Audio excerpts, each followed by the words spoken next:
Hi friends, welcome back to Ramya Ritvi cooking channel. ನಾನಿವತ್ತು ಕಡಲೆಕಾಳು ಮತ್ತು ಆಲೂಗಡ್ಡೆ ಬದನೆಕಾಯಿ ಹಾಕಿ ಹುಳಿ ಮಾಡ್ತಾಯಿದ್ದೀನಿ.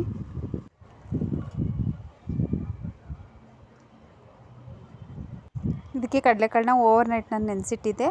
ಇವಾಗ ಮಸಾಲೆ ರುಬ್ಕೊಳ್ಳೋದಕ್ಕೆ ಒಂದು ಅರ್ಧ ಭಾಗ ತೆಂಗಿನಕಾಯಿ, ಒಂದೆರಡು ಈರುಳ್ಳಿ, ಒಂದೆರಡು ಟೊಮೆಟೊ, ಸ್ವಲ್ಪ ಕೊತ್ತಂಬರಿ ಸೊಪ್ಪು, ಇನ್ನೊಂದು ಪ್ಲೇಟಲ್ಲಿ ಟೊಮೆಟೊನ ಹೆಚ್ಚಿಟ್ಕೊಂಡಿದ್ದೀನಿ.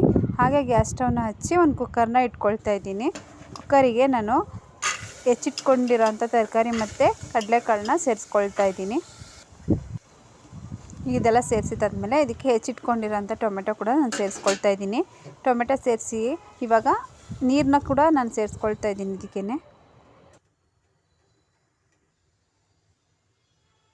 ಈಗ ಸ್ವಲ್ಪ ಉಪ್ಪನ್ನು ಸೇರಿಸ್ಕೊಂಡೆ. ಈಗ ಇದಿಷ್ಟು ಸೇರಿಸಿದಾದ್ಮೇಲೆ ಇವಾಗ ಕುಕ್ಕರ್ ಮುಚ್ಚಳನ ಮುಚ್ಚಿ ಒಂದೆರಡು ವಿಷಲ್ ಕುಕ್ಕರ್ನ ಕೂಗಿಸ್ಕೊಳ್ತೀನಿ.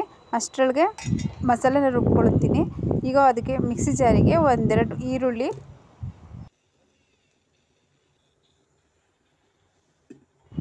ಟೊಮೆಟೊ,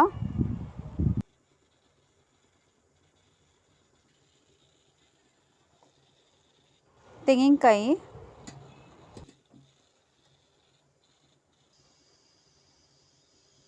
ಸ್ವಲ್ಪ ಕೊತ್ತಂಬರಿ ಸೊಪ್ಪು, ಹಾಗೆ ಸ್ವಲ್ಪ ಹುಣಸೆಹಣ್ಣು, ಹಾಗೆ ಮನೆಯಲ್ಲೇ ಮಾಡಿಟ್ಕೊಂಡಿರೋಂಥ ಸಾಂಬಾರು ಪುಡಿನ ಒಂದೆರಡು ಸ್ಪೂನ್ ನಾನು ಸೇರಿಸ್ಕೊಳ್ತಾ ಇದ್ದೀನಿ.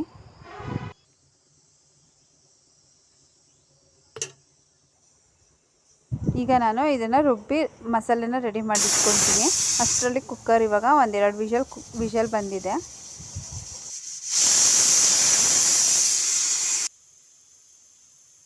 ಮಸಾಲೆ ಕೂಡ ನುಣ್ಣಗೆ ನಾನು ರುಬ್ಬಿಟ್ಕೊಂಡಿದ್ದೀನಿ. ನೋಡಿ, ತರಕಾರಿ ಕಾಳೆಲ್ಲ ಸಾಫ್ಟಾಗಿ ಬೆಂದಿದೆ. ಇದಿಷ್ಟಾದರೆ ಸಾಕು. ಈಗ ಗ್ಯಾಸ್ ಸ್ಟವ್ನ ಹಚ್ಚಿ ಒಂದು ಪಾತ್ರೆನ ಇಟ್ಕೊಳ್ತಾ ಇದ್ದೀನಿ. ಅದು ಸ್ವಲ್ಪ ಬಿಸಿ ಆದಮೇಲೆ ಇದಕ್ಕೆ ಎಣ್ಣೆ ಸೇರಿಸ್ಕೊಳ್ತಾ ಇದ್ದೀನಿ.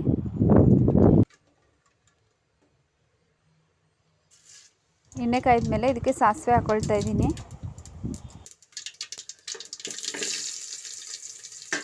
ಇದಕ್ಕೆ ಸ್ವಲ್ಪ ಕರಿಬೇವು ಮತ್ತು ಒಂದು ಹೆಚ್ಚಿಟ್ಕೊಂತ ಒಂದು ಈರುಳ್ಳಿನ ಸೇರಿಸ್ಕೊಂಡು ಒಂದು ಸಲ ಫ್ರೈ ಮಾಡ್ಕೊಳ್ತಾ ಇದ್ದೀನಿ.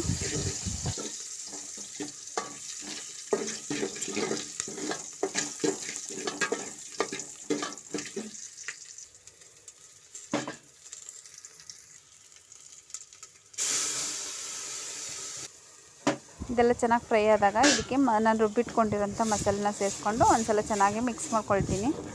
ಇದು ಸ್ವಲ್ಪ ಹಸಿ ಸ್ಮೆಲ್ಲೆಲ್ಲ ಕಮ್ಮಿ ಆಗೋವರೆಗೂ ನಾನು ಹೀಗೇ ಹುರ್ಕೊಳ್ತೀನಿ.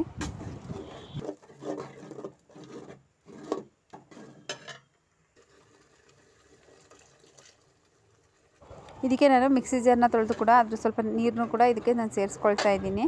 ಹಾಗೆ ಸೇರಿಸಿದಾದ್ಮೇಲೆ ಒಂದು ಸಲ ಚೆನ್ನಾಗಿ ಮಿಕ್ಸ್ ಮಾಡಿ ಹಾಗೆ ಬೇಯಿಸ್ಕೊಳ್ತಾ ಇದ್ದೀನಿ. ಈಗ ಇದು ಸ್ವಲ್ಪ ಹಸಿ ಸ್ಮೆಲ್ಲೆಲ್ಲ ಕಮ್ಮಿ ಆದಮೇಲೆ ಬೇಯಿಸಿಟ್ಕೊಂಡಿರೋಂಥ ತರಕಾರಿ ಮತ್ತು ಕಾಳುಗಳನ್ನ ಬೇಯಿಸಿಟ್ಟಿರೋಂಥ ನೀರಿನ ಜೊತೆಗೆ ಸೇರಿಸ್ಕೊಳ್ತಾ ಇದ್ದೀನಿ. ನೀವು ಸಾಂಬಾರು ಕನ್ಸಿಸ್ಟೆನ್ಸಿನ ನೋಡಿಕೊಂಡು ನೀವು ಸಾಂಬಾರನ್ನ ಹೆಚ್ಚು ಮಾಡ್ಕೊಳ್ಳಿ. ಈಗ ಇದನ್ನು ನಾನು ಹಾಗೆ ಕುದಿಯೋದಕ್ಕೆ ಬಿಡ್ತಾಯಿದ್ದೀನಿ. ಈಗ ಇದಕ್ಕೆ ಸ್ವಲ್ಪ ಉಪ್ಪನ್ನ ಈ ನಡುವೆ ಸೇರಿಸ್ಕೊಳ್ತೀನಿ. ನೋಡಿ, ಉಪ್ಪೆಲ್ಲ ಸೇರಿಸಿದಾದ್ಮೇಲೆ ಚೆನ್ನಾಗಿ ಒಂದು ಸಲ ಚೆನ್ನಾಗಿ ಕುದೀಲಿ. ಅದು ಚೆನ್ನಾಗಿ ಕುದಿ ಬರಲಿ. ನೀವು ಟ್ರೈ ಮಾಡಿ, ತುಂಬ ಸಿಂಪಲ್ಲಾದ ರೆಸಿಪಿ.